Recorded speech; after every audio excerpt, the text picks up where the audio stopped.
Oi pessoal, tudo bom?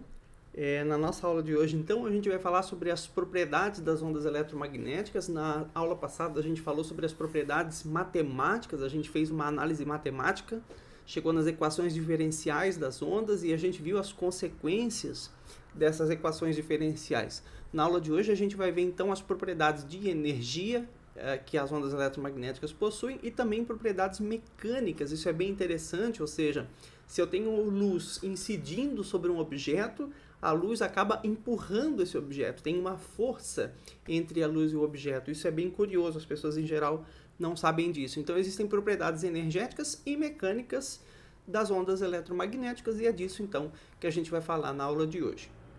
Bom, a primeira grandeza que me interessa é a chamada potência. Potência se vê em física o tempo inteiro, não tem muito que a gente perder tempo aqui, que é simplesmente a quantidade total de energia emitida por uma fonte, nesse caso aqui eu estou falando de uma fonte de onda eletromagnética, não necessariamente é uma lâmpada de luz visível, tá? Pode ser uma fonte de infravermelho, como uma pessoa emitindo infravermelho, e assim por diante. Não precisa ser só luz visível, só para deixar claro. Então, energia total emitida em joules por unidade de tempo, a formulazinha da potência, então, que a gente conhece, e aqui as unidades, né? Então, a energia em joules, o tempo transcorrido que eu deixei essa emissão acontecer em segundos, e a potência vai te dar em quantos joules por segundo, então é a taxa de energia emitida. Isso vai sair em watts, cujo símbolo é W. Além disso, a gente fala aí de intensidade da onda eletromagnética, desde que agora, então, a gente relacione quanto de energia, tá, atravessa uma determinada área. Então, não é mais o total emitido agora pela fonte, mas é quanto de energia em joules atravessa uma determinada área iluminada aí por uma onda eletromagnética. Pode ser luz visível ou não, tá? Iluminado a gente fala, pode ser qualquer comprimento de onda, não precisa ser só aquele que a gente enxerga.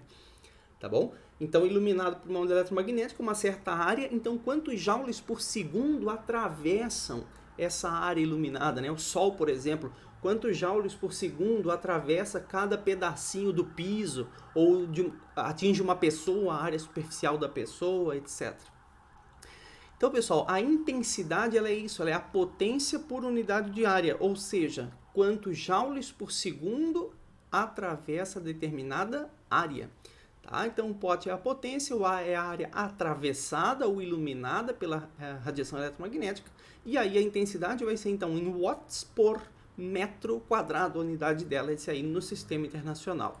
Então, gente, cuida, porque se a fonte for tridimensional, uma lâmpada, uma vela, em geral são fontes de luz aí que a gente considera emissão isotrópica para todos os lados, igualmente, né? Lógico que para baixo da vela aqui não vai, mas enfim, a gente despreza isso. Então vamos considerar uma fonte de luz isotrópica, não precisa ser só luz visível, insisto, tá? Então emite para todos os lados, isso aqui vai dar uma distribuição esférica, então a área iluminada é sempre uma área esférica em volta da fonte, e aí essa área que vai aqui é 4π vezes r ao quadrado, onde r é a distância da fonte até o ponto onde a gente está considerando. Então, essa área da esfera que você considera para calcular a intensidade numa certa distância da fonte. Tá bom? Bom, a gente vai ver mais para frente, já já, que a intensidade de uma onda eletromagnética tem a ver com o quadrado da amplitude dela. Então, a gente já falou nas propriedades das ondas que a amplitude das ondas eletromagnéticas guarda relação com a energia transportada. Então, aqui vai ficar bem claro, tá? Porque a intensidade também tem a ver com a energia. A energia que atravessa determinada área por unidade de tempo. Então, ela também vai ter relação com a amplitude. De fato, essa relação é que a intensidade é proporcional ao quadrado da amplitude. Então, gente, se eu começo aí cada vez mais longe da fonte de luz, a luz vai ficando menos intensa, tá certo? A intensidade diminui com a distância. E, portanto, o que muda na onda, pessoal, é a amplitude dela. À medida que a gente se afasta, veja, a energia vai se distribuindo por uma área cada vez maior e quando a área fica maior, aqui na fórmula, a intensidade diminui. Tá? E como a intensidade tem a ver com amplitude, pessoal, esse fenômeno se chama atenuação, e quando a gente atenua uma onda, a gente está diminuindo a amplitude à medida que a distância aumenta. Então, gente, não é comprimento de onda que muda, não é frequência, não é número de onda, período, Não. O que muda é a amplitude, ela fica menos intensa.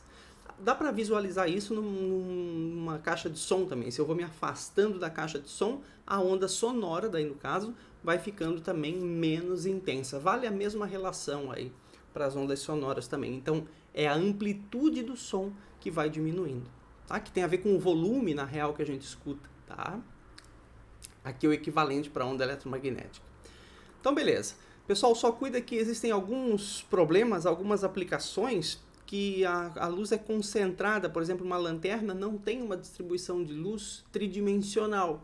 Um laserzinho altamente colimado, aí, com feixe bem fininho, também não tem distribuição tridimensional. O spot iluminado é um círculo ao invés de uma esfera. Então aqui é só um detalhe, se você tiver com alguma questão dessa para calcular a intensidade iluminada numa área circular, então aí só cuida, porque a área não é 4πr², é πrzinho quadrado, e esse rzinho não é mais a distância da fonte até a parede, do laser até a parede, não é. Esse rzinho agora é a distância aqui o raio do círculo do spot iluminado. Tá? Então é um pouco diferente, mas enfim, gente, se você entendeu a lógica da coisa, você resolve qualquer problema. Tá? Então aqui a área é πr² sendo a área do spot. E por isso que quanto menos dispersiva a fonte de luz, um laser, né, consegue chegar em geral muito mais longe, porque ele dispersa menos, então ele mantém a intensidade alta por uma distância maior, tá bom? Vamos lá. Então, gente, agora vamos falar de um vetor interessante que se chama vetor de Poynting. Aqui eu tenho aquela figurinha, só para a gente lembrar, da onda eletromagnética, né? Campo elétrico oscila num plano, campo magnético oscila no outro plano. E lembra que o produto vetorial de E com B vai te dar a direção e o sentido da velocidade. Então, se eu fizer o produto vetorial desse vetor com esse aqui, vai dar algo para x positivo, por isso que essa onda caminha para a direita, tá? Não dá o módulo da velocidade, dá só a direção e sentido dela, como a gente viu lá nas aulas passadas. Bom, então tá, essa figurinha da onda eletromagnética, eu não quero entregar o ouro agora, mas eu vou dizer o seguinte, olha, esse vetor de Poynting é um vetor que é calculado, então, dessa maneira. A gente vai entender depois o que vai acontecer com isso. Vamos com calma. Então, meu vetor de Poynting S vetorial é 1 sobre μ0, produto vetorial de E com B. Campo elétrico, campo magnético. E esse vetor é calculado onde? Já que o campo elétrico e o campo magnético, né, variam instante a instante, posição a posição. Bom, gente, você pode calcular, então, para cada instante. Ou seja, eu preciso considerar um ponto específico da onda, um instante específico da onda. Lembra também que a gente já viu, né, que o campo elétrico e o campo magnético variam de ponto a ponto e instante a instante, ou seja, dependem da posição e do tempo, a gente já viu isso também. Então, é isso, eu posso calcular para cada instante num ponto considerado, tá? E ver o que acontece. Então, eu vou considerar esse pontinho amarelo e vou calcular o vetor de Poynting nesse ponto e nesse instante que está representado aqui, nessa fotografia da onda. Pessoal, lembra que o campo elétrico e o campo magnético dessa onda atuam no eixo, tá? Os vetores todos partem do eixo, então a onda, na verdade, não tem espessura, a gente já viu isso. Então, se eu quero o campo elétrico nesse ponto, gente, é esse vetor E que está aqui, tá? Então, esse é o campo elétrico nesse ponto, nesse instante.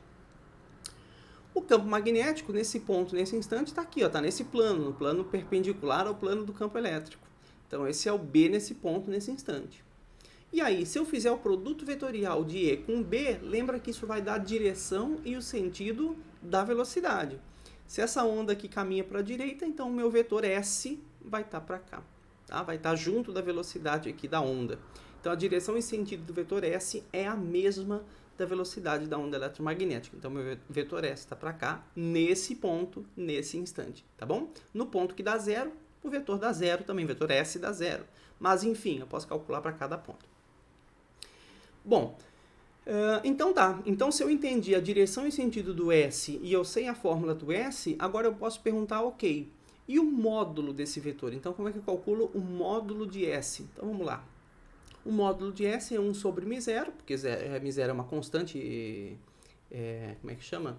não é vetorial, ela é escalar, ela é um número, então esse μ0 continua sendo 1 sobre μ0. E aí esses caras aqui que são vetoriais, né, eu faço o módulo, então, desse produto vetorial. Lembra lá da física 1, de geometria analítica, álgebra, sei lá o que você quiser. O produto vetorial tem o módulo dele dado pelo módulo do primeiro, módulo do segundo, vezes o seno do ângulo entre eles. Então, EB seno θ. O ângulo entre E e B em qualquer ponto da onda eletromagnética, exceto nos pontos em que vale zero, mas aí daria zero, é 90 graus. Então, se eu aplicar seno de 90 aqui, vai ficar simplesmente E vezes B, tá? E se eu ainda fizer aquela relação de E com B, que é conhecida para as ondas eletromagnéticas, ou seja, se eu tenho E, eu tenho B, se eu tenho B, eu tenho E, eles são relacionados sempre pela velocidade da luz, então E sobre B igual a C, eu posso aplicar, substituir ou o E ou o B e chegar em uma dessas duas fórmulas aqui. Tá bom? Então, o módulo de S é C sobre μ0 B quadrado ou 1 sobre C μ0 E quadrado. Tá bom? Então, esses aí são os módulos. Como é que calcula o módulo de S em cada ponto, em cada instante. Desde que você saiba o B e o E naquele ponto, naquele instante. Tudo bem? E lembra, para saber o E e o B naquele ponto, naquele instante, você usa aquela fórmula. E igual a E máximo, seno de Kx, ômega t. Mesma coisa o B. Tá? Então, esse é para você saber o E e o B em cada ponto. Aí você sabe o módulo de S naquele ponto, se você precisar. Bom, então vamos para as unidades. Vamos ver o que acontece se a gente analisar a unidade do vetor S. Ó. Então, a unidade de S é a unidade de E, que é o campo elétrico, vezes a unidade de B, dividido pela unidade de μ0. Então, a unidade de E é Newton por Coulomb, Tesla, e o μ0 é Tesla vezes metro por ampere. Vai cancelar o Tesla aqui em cima e embaixo, o ampere vai passar lá para cima multiplicando, vamos ficar com isso aqui. Tudo bem? Agora, lembra que ampere é corrente elétrica, né? Corrente elétrica é Coulomb por segundo. Então, quanto de carga atravessa uma região por segundo? Então, isso aqui vai ficar Newton vezes Coulomb por segundo, metro vezes Coulomb. Vai cancelar o Coulomb e a gente vai chegar nisso aqui, tá? Bom, isso aqui nos parece que não significa nada, né? Mas como eu quero mostrar um resultado interessante que vai dar aqui, eu posso multiplicar essa unidade toda por metro sobre metro. Ué, mas aí não vai mudar a unidade? Não, porque metro sobre metro é 1, metro por metro é 1. Então, eu só faço essa multiplicação para mostrar para vocês a unidade que vai dar para o S. Mas multiplicar por metro sobre metro, segundo por segundo, sei lá, quilograma por quilograma, não muda nada, porque é uma fração que vale 1. Tá? Então, isso aqui vai ficar Newton metro por segundo metro ao quadrado. Opa, agora sim, Newton vezes metro é a definição de Joule, que é a unidade de energia. Tá? Então, isso aqui é Joule por segundo metro quadrado. Opa, Joule por segundo é watts. Então, a unidade de S, pessoal, é watts por metro quadrado.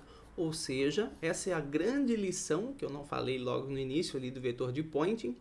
A unidade do vetor de Poynting é watts por metro quadrado, que é a mesma unidade da intensidade. Ou seja, o vetor de Poynting, o módulo do vetor de Poynting em cada ponto da onda eletromagnética, em cada instante de tempo, ele vai te informar a intensidade instantânea da onda. Ou seja, quanto vale a intensidade naquele ponto, naquele instante. Tá bom?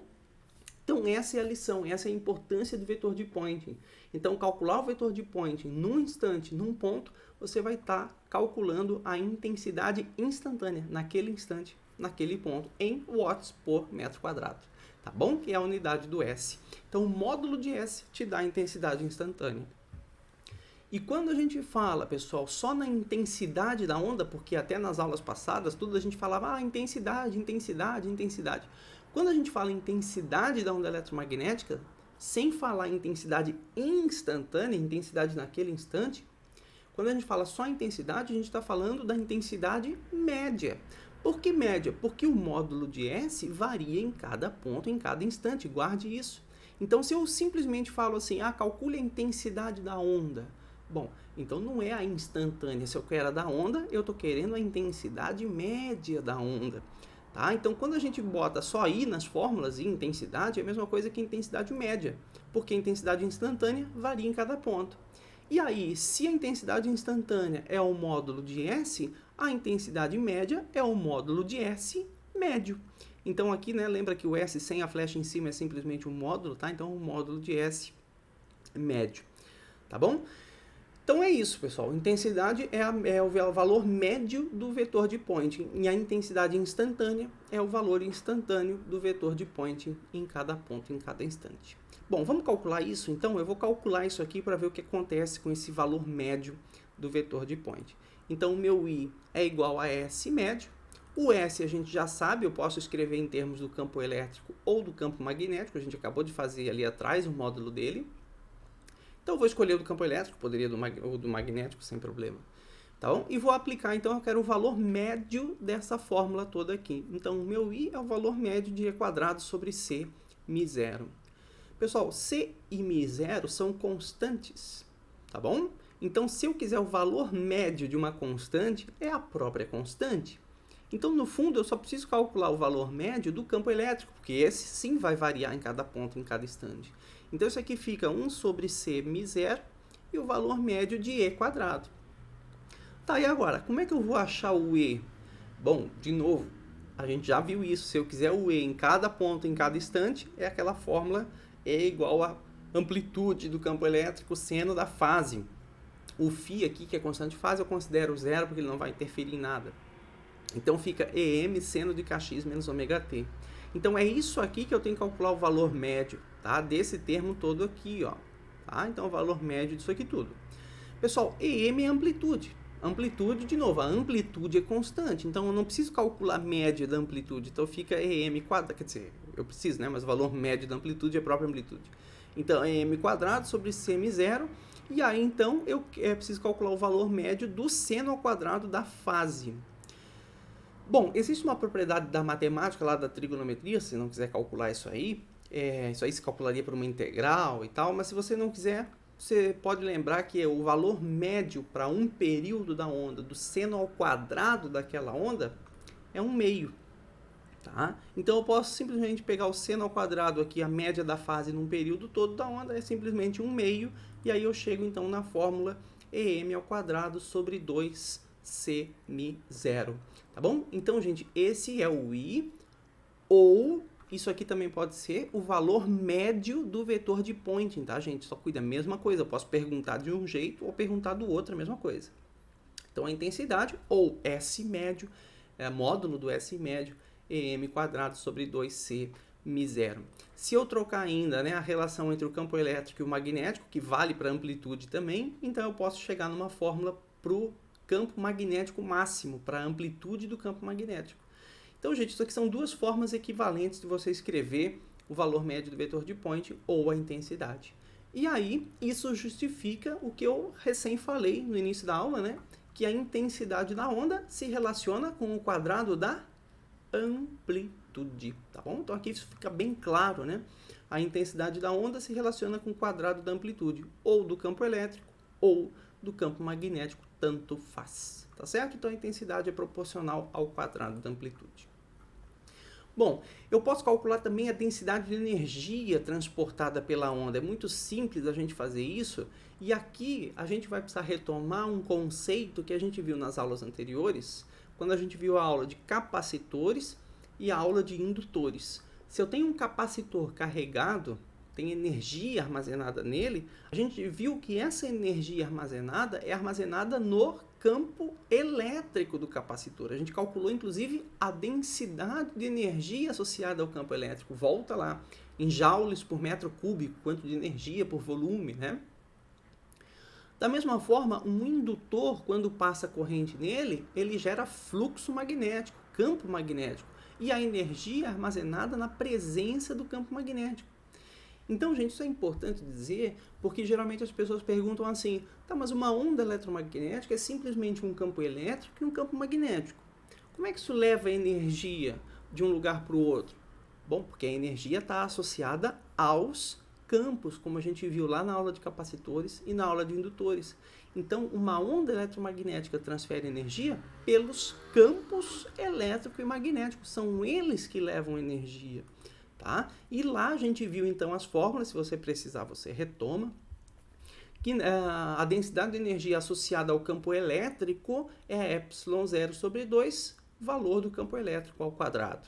E no campo magnético é 1 sobre 2 μ0 e o valor do campo magnético ao quadrado. Então, gente, no fundo, essas fórmulas aqui valem para a onda eletromagnética. Tá? Então, calcular a densidade de energia da onda eletromagnética é calcular o E e o B. Aplicar essas mesmas fórmulas aqui para a onda eletromagnética. E aí tem uma curiosidade interessante que eu posso aplicar nessas duas fórmulas para fazer uma relação entre elas. Ó. Se eu pego a densidade de energia do campo elétrico, ε0 E² sobre 2, e aplico essa condição, e veja, essa condição só vale para uma onda eletromagnética, não vale para um capacitor, não vale para um indutor. Isso aqui vale para a onda eletromagnética. Então, se eu aplico a condição da onda eletromagnética na fórmula que eu já sei que vale, E igual a B vezes C, então isso aqui vai ficar B², C², e aí é ε0 sobre 2. Tá? Então, só para ver a relação que vai aparecer aqui. Bom, o C, que é a velocidade da luz, a gente já viu também que o C² vale 1 sobre μ0 ε0. Na aula anterior, se não me engano, a gente viu isso. Então, C², 1 sobre μ0 ε0. Se eu trocar o C² aqui, o ε0 vai cancelar e eu vou chegar em B² sobre 2μ0. Opa, mas isso aqui era o B. Se eu pegar ali logo no slide anterior, a densidade de energia do campo magnético é B² sobre 2μ0, que foi o mesmo resultado que eu cheguei aqui, ó. Então, gente, no fundo, veja, para uma onda eletromagnética, tá? Não é sempre, porque eu estou aplicando condição aqui de onda eletromagnética. Então, para a condição aplicada de onda eletromagnética, a densidade de energia associada ao campo elétrico é a mesma densidade de energia do campo magnético. Tudo bem? E aí, pessoal, vale destacar que a gente falou também na aula passada, né, que olhando por essa fórmula aqui da relação entre E e B, dá vontade de dizer que o campo elétrico é sempre muito maior que o campo magnético. A gente discutiu isso.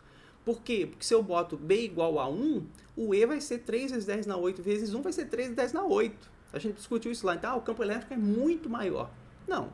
Campo elétrico e campo magnético não são comparáveis, são grandezas diferentes, não tem um maior e um menor. E a grande pedra em cima disso é que a densidade de energia é equivalente para uma onda eletromagnética. A densidade de energia associada ao campo elétrico é a mesma que a densidade de energia associada ao campo magnético, pessoal.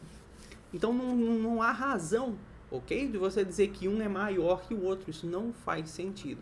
Então aqui é mais uma característica que nos lembra que não é correto falar que o campo elétrico é sempre maior que o campo magnético da onda.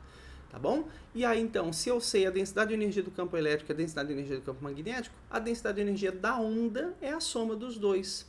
Tá? E como os dois são iguais, então isso aqui pode ser o dobro de um ou o dobro do outro, sem problema nenhum. E aí, se eu pego simplesmente um deles aqui e multiplico por 2, o 2 cancela, vai ficar ε0 E² e B² sobre μ0. Agora veja, isso aqui é a densidade de energia da onda para cada instante, tá? Porque aqui é E e B, então você teria que ter o E e o B em cada instante, em cada momento, em cada instante, para poder calcular a densidade de energia da onda, ok? E se você quiser a densidade de energia média da onda, só para lembrar, a gente não vai fazer aqui, você faz o mesmo processo que a gente fez para calcular o valor médio de S, ainda há pouco, fica um exercício legal. Então, calcular a densidade de energia médio, você aplica o médio disso aqui. O ε0 médio é o próprio ε0, e aí você vai ter o valor médio do E², que bom, foi exatamente o que a gente fez. Então, daria para calcular a densidade de energia da onda média aí também. Bom, então, entendido isso, a gente vai para uma segunda parte agora, que a gente chama de dualidade partícula-onda.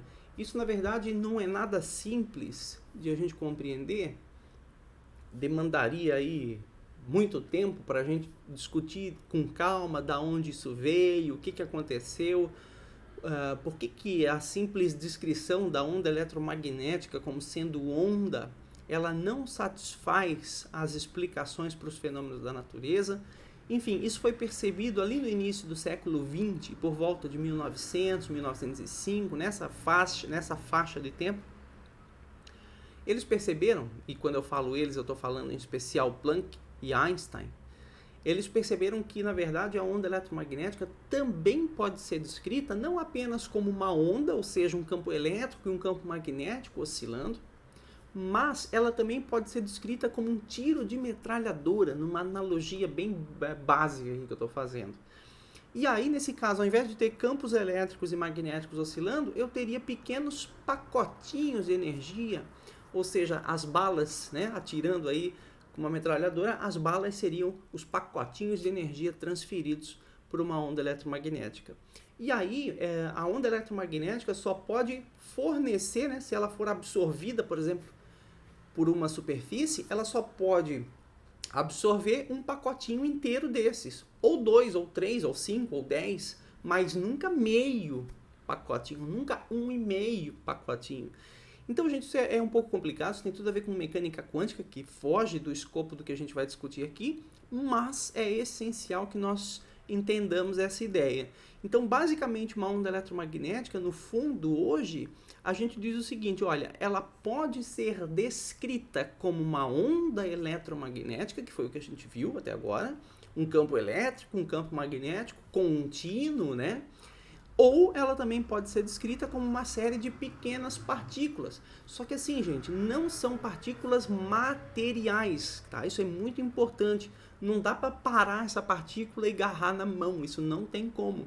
Então essa descrição de partículas são partículas como, entre aspas, pacotinhos de energia, que a gente chama de quanta de energia, esse conjunto de partículas, ok? E cada uma dessas partículas é chamada de quantum de energia, o plural delas é quanta de energia. E essas partículas são os famosos fótons. Então, o fóton é o quantum de energia, ou seja, os pacotinhos de energia das ondas eletromagnéticas. Tudo bem?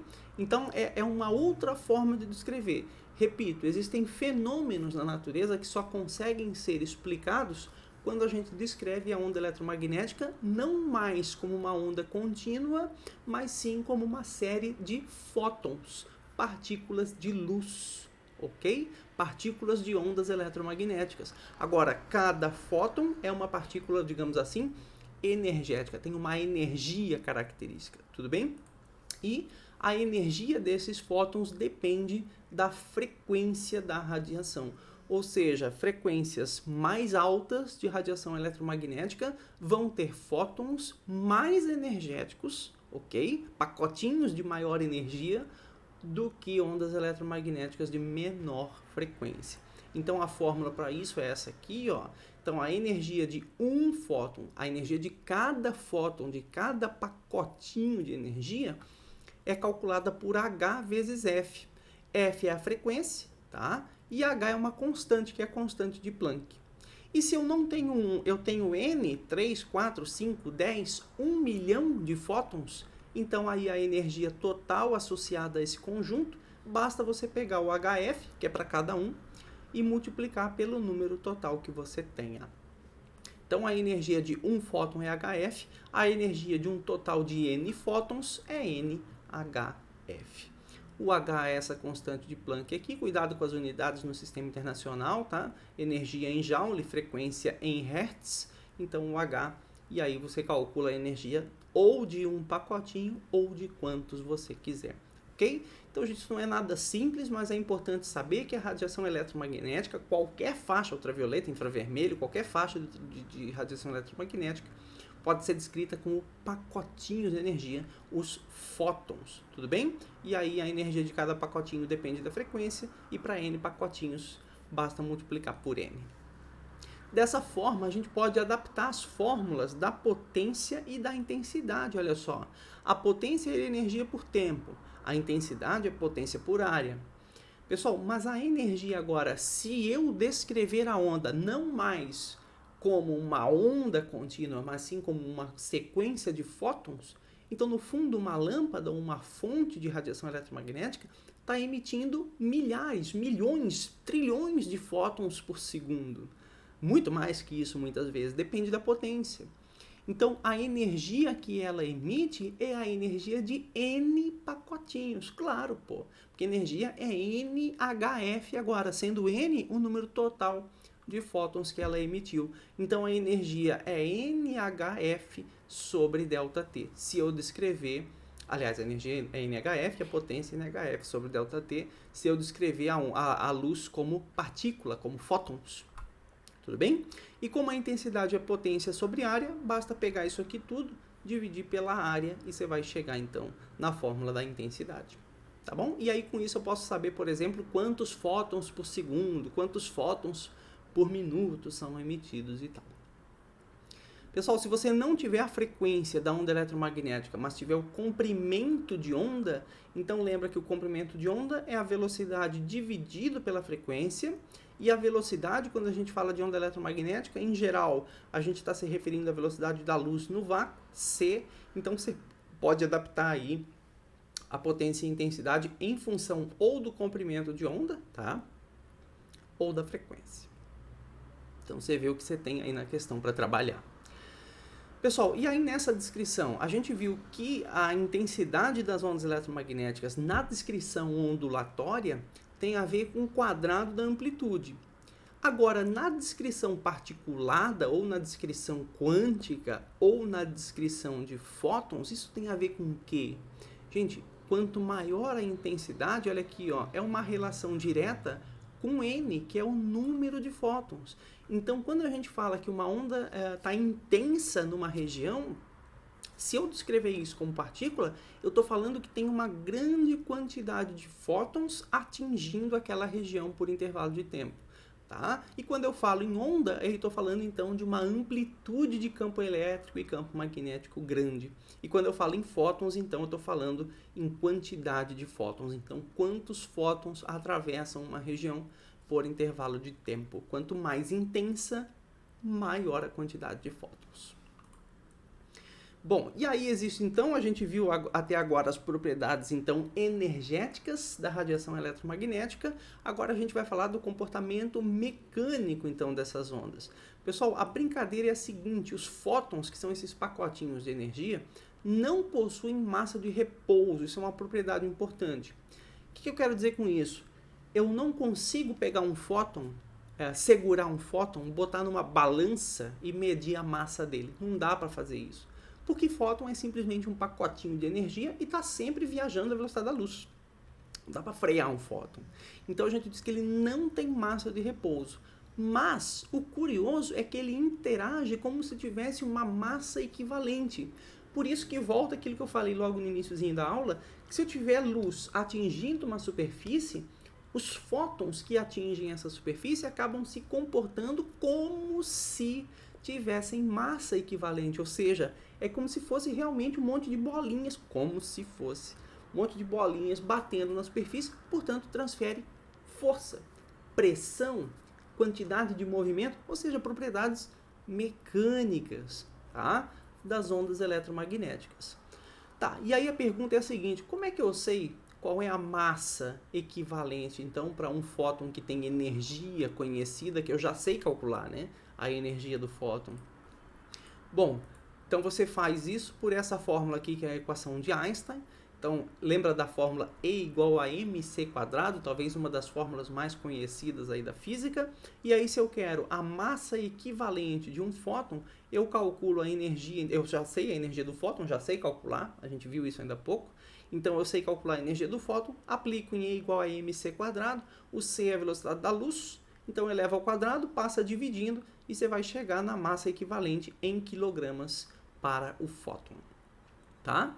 E assim, gente, isso não é só loucura dos físicos, existem experimentos que mostram isso. Em 1903 foi feito um experimento com uma balança de torção, ou seja, dois espelhos presos por um fio, isso equilibrado, e aí foi colocado luz incidindo aí de forma intensa em apenas um dos espelhos.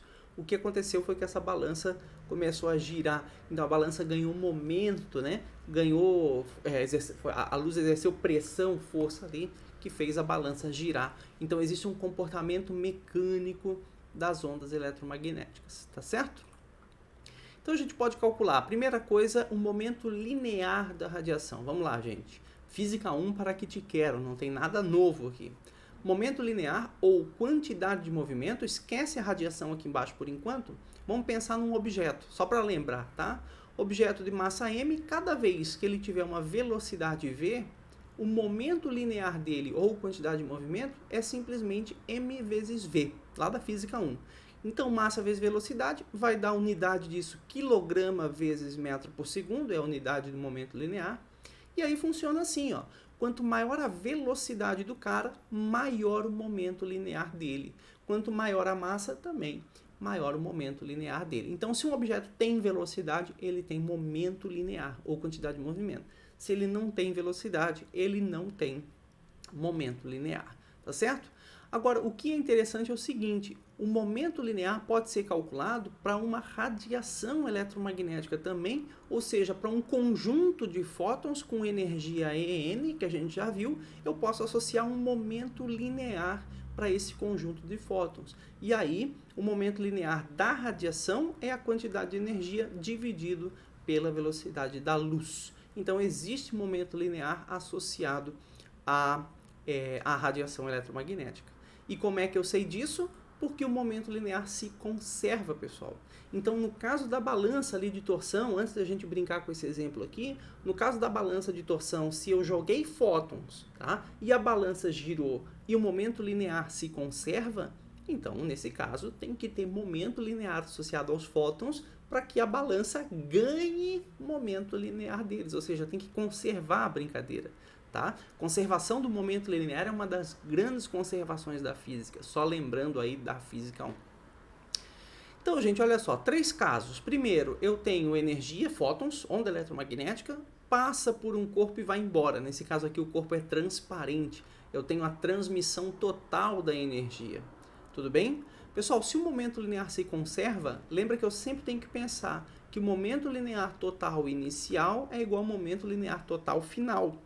E aqui, como eu tenho só dois componentes do sistema, ou seja, radiação e bloco, então o momento linear da radiação inicial mais momento linear do bloco inicial igual ao momento linear da radiação final mais momento linear do bloco final, tá? Então, essa é a lei de conservação aplicada num sisteminha de 2 objetos antes e depois, ou seja, inicial e final. Pessoal, na situação inicial, pega só a parte da esquerda aqui, é tudo igual, tá? O momento linear do bloco inicial é 0, ele está parado, V igual a 0, e o momento linear inicial da radiação é o mesmo, é energia dividido pela velocidade da luz, a gente acabou de ver ali atrás. Então, e positivo, lembra que nesses problemas você tem que orientar um sinal positivo aqui, um eixo positivo para você considerar valores positivos para o momento linear. Qualquer coisa volta lá na física 1 para ver como é que resolve isso aí. Bom, gente, então a brincadeira vai ser assim. Se eu aplicar para a transmissão total, o momento linear final do bloco pode ser calculado para qualquer uma dessas 3 situações. Ó.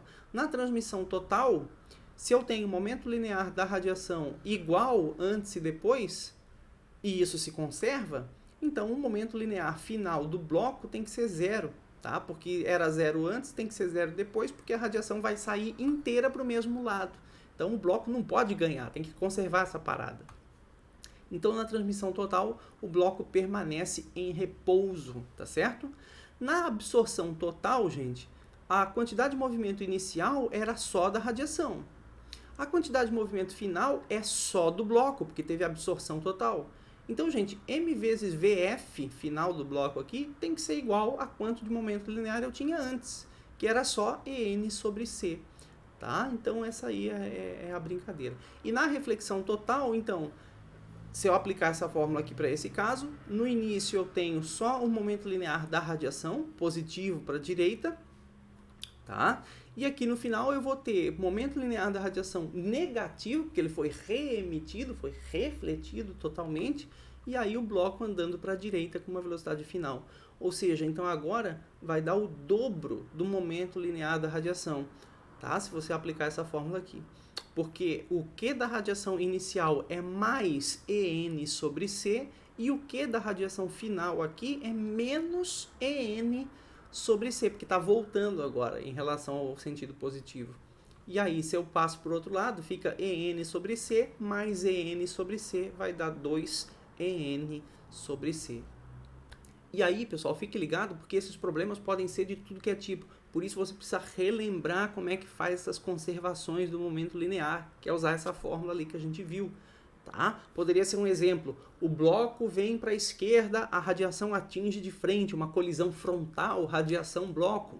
Aí o bloco para no final e a radiação é totalmente absorvida. Então quanto que era a energia total inicial, etc. Enfim, gente, pode ser qualquer problema, tá? Aqui é só para lembrar como é que a gente resolve esses problemas então. Você soma todos os momentos lineares e tem que sempre orientar um sentido positivo para as velocidades, ou para os momentos, aí no caso, quando a gente fala de radiação. E aí, soma total inicial igual a soma total final e acha aquilo que você quer. Bom, e eu posso calcular ainda a pressão e a força exercida pela radiação. Então, considera uma certa área, zona A, aqui, sendo iluminada, tá? Então, totalmente iluminada por alguma fonte de luz eletromagnética. Eu posso calcular a força que essa radiação exerce nessa área e a pressão. Lembrando que a pressão é força sobre área, tá? Então, se eu tenho absorção total ou reflexão total, lembra que na reflexão total eu dobro, pelo mesmo motivo do momento linear ser o dobro ali também. Então, na absorção total, a força exercida pela radiação na superfície é a intensidade vezes a área dividido pela velocidade da luz. E a pressão em Newton por metro quadrado, lembra que força é Newton, tá? E pressão é Newton por metro quadrado ou Pascal. Então, a pressão que a radiação exerce aqui é IA sobre C dividido por A. Fica simplesmente I sobre C. E na reflexão total, 2IA sobre C, que é o dobro, né? E a pressão 2I sobre C. Tá certo? Tem uma aplicação interessante disso aqui que eles estão tentando fazer, que é propulsão solar para viagens espaciais, aí, né? Ou seja, deixar com que a luz do Sol atinja uma vela solar, que a gente chama, né? Como se fosse um veleiro do mar, só que ao invés de ser impulsionado pelo vento, ele seria impulsionado pela pressão e força aí da luz do Sol. O problema é que a gente tem a velocidade da luz embaixo, né? Então é uma aplicação interessante, mas que a gente ainda tem problemas, porque vai dar valores muito pequenos, muito pouco práticos, porque a velocidade da luz embaixo, 3 vezes 10 na 8, basicamente avacalha a questão, vai deixar a pressão e a força muito pequena. E é por isso também que a gente não acende a luz no quarto, né, ou na sala, ou na cozinha, sei lá, e a gente não sente uma porrada daquela luz que foi ligada. Lógico, você não sente porque você está dividindo isso aqui pela velocidade da luz, então esses valores vão ser muito pequenos, a ponto de a gente praticamente não sentir uma luz acesa próximo de nós, tá bom? Então vamos ver dois exemplos para fechar a nossa aula. Então, o primeiro exemplo, uma lâmpada monocromática, ou seja, feita de uma cor só, de uma frequência só, tá? Uma lâmpada monocromática vermelha emite luz a uma potência de 60 watts. Determine quantos fótons por minuto são emitidos da lâmpada e a amplitude do campo elétrico da onda eletromagnética a uma distância de 2 metros da lâmpada, dado o comprimento de onda da luz vermelha 700 nanômetros. Então vamos lá, o que eu quero? Primeiro eu quero quantos fótons por minuto. Pessoal, eu tenho a potência e eu quero quantos fótons por intervalo de tempo. Lembra a fórmula que a gente acabou de construir, tá? Então a potência é NHC sobre lambda delta T. Por que lambda e não frequência? Porque eu tenho o comprimento de onda aqui, ó, dado na questão. Pessoal, só substituir os valores. Então a potência é 60 watts, o N é o que eu quero saber, quantos fótons, H constante de Planck, C velocidade da luz. Cuidado, tá? Nanômetros é a mesma coisa que 10 a menos 9 metros, então 700 vezes 10 a menos 9. E o tempo? O tempo está escondido, né? Eu quero quantos fótons por minuto, então o tempo é 60 segundos no sistema internacional. Se eu quisesse quantos fótons por segundo, bastaria colocar o ΔT igual a 1 e assim por diante. Bom, gente, faz as contas, passa para cá, passa para lá, multiplica, você vai chegar num valor absurdo, né? Então, 1,27 vezes 10 a 22 fótons, então é mais que bilhão, é mais que trilhão.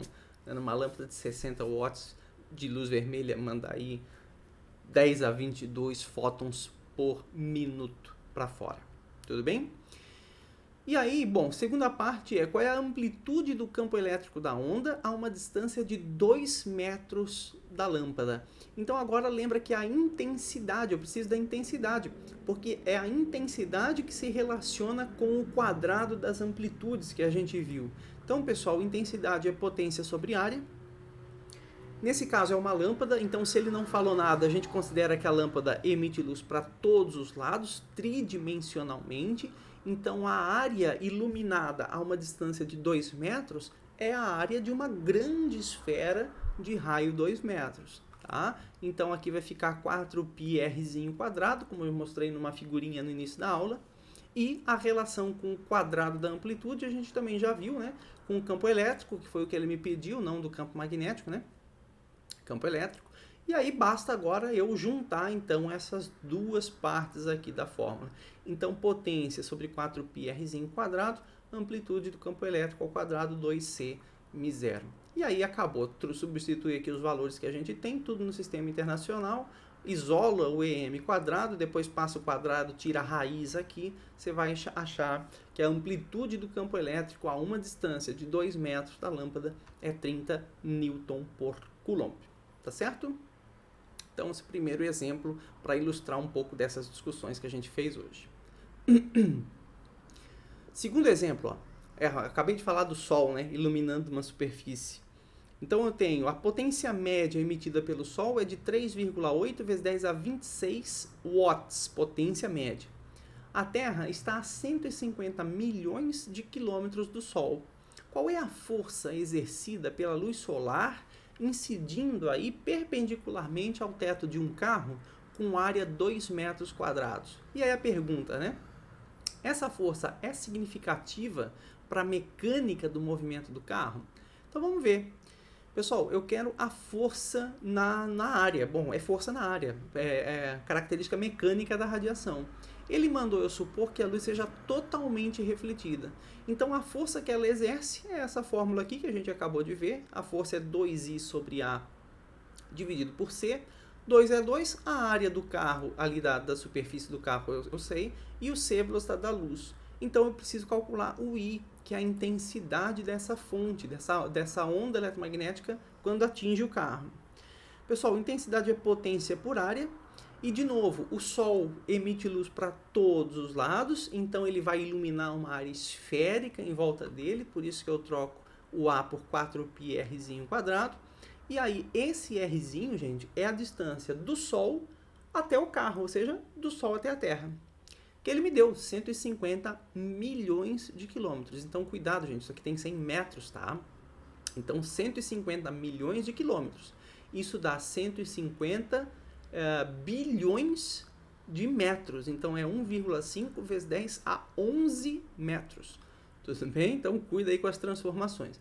A potência em watts já foi, 4π é 4π. O R aqui só tem que cuidar com a unidade. Eleva ao quadrado, faz a conta, papapá, vai chegar aí aproximadamente 1,34 kW por metro quadrado. O quilo é 10 a 3, então 1,34 vezes 10 a 3 watts, ou 1.340 watts aproximadamente para cada 1 metro quadrado. Essa é a intensidade média aí aproximada da radiação solar que atinge as nossas superfícies aqui na Terra. Gente, aí acabou, né? Pega a intensidade, joga lá, área do carro 2 metros quadrados, 2, calcula, vai dar a força em newtons, né? 17,9 vezes 10 a menos 6 ou micronewton. Então, uma força realmente muito pequena, né? Já que é a segunda pergunta, essa força é significativa? Não, não é nada significativa, 10 a menos 6 newtons. Então, micronewton não faz absolutamente nada de interessante com o carro. Por isso, repito, a gente não sente essa força da luz batendo na gente. Mas existe. Tudo bem? Existe. Em experimentos a gente consegue mostrar esse efeito. Tá? Como a gente viu ali em 1903 foi feito. Bom, é isso. Então, essas são as propriedades das ondas eletromagnéticas. Propriedades de energia e também propriedades mecânicas. Tá beleza, pessoal? Então, a gente se vê aí no nosso próximo encontro. Até lá!